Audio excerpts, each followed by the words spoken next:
മഴയ്ക്ക് തൊട്ടു മുമ്പുള്ള സന്ധ്യയിൽ കൂട്ടമായി മണ്ണിൽ നിന്നും പുറത്തേക്കിറങ്ങി ചെറുപ്രാന്തനെ പറന്നുയരുന്ന ഈയാമ്പാറ്റകളെ കണ്ട് കൗതുകത്തോടെ നോക്കിയെന്ന ബാല്യകാലം എല്ലാവർക്കും ഉണ്ടാവില്ലേ? പ്രകാശത്തിലേക്ക് ആകർഷിക്കപ്പെട്ട് കൂട്ടമായി പറന്നെത്തുന്ന പ്രാണികൾ വളരെ കുറച്ചു മാത്രമാണ് ഇവയുടെ ആയുസ്. നല്ലതും ചീത്തയും തിരിച്ചറിയാത്ത തീയിലേക്ക് എടുത്തു ചാടുന്ന ബുദ്ധിശൂന്യമായ ജീവികൾ എന്ന നിലയിലാണ് കവികൾ ഇവരെ ഉപമിക്കാറുള്ളത്. എന്നാൽ ഐസോപ്റ്ററ എന്ന വിഭാഗത്തിൽപ്പെടുന്ന ഷഡ്പദങ്ങളാണിവ. ഉറുമ്പുകൾ, ചിതലുകൾ, തേനീച്ചകൾ പോലെ സമൂഹ ജീവികളാണ് ഈ ചിതലുകളും. ഇവ ചിതലാണെന്ന് തന്നെ പലർക്കും അറിയില്ല, അല്ലേ?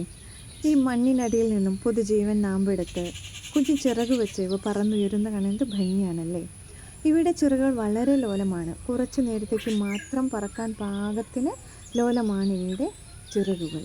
കാഴ്ചയിൽ ഉറുമ്പിനോട് സാമ്യം തോന്നും എങ്കിലും ഇവ ഉറുമ്പുകളല്ല, ചിതലുകളാണ്. ഈ മഴക്കാലത്ത് ഒരുപാട് ജീവനുകൾ ഇതുപോലെ നമുക്ക് കാണാൻ സാധിക്കും. ഇവയെല്ലാം കാണാനുള്ള ഭാഗ്യം നമ്മുടെ കുട്ടികൾക്ക് കൂടി ഉണ്ടാവട്ടെ.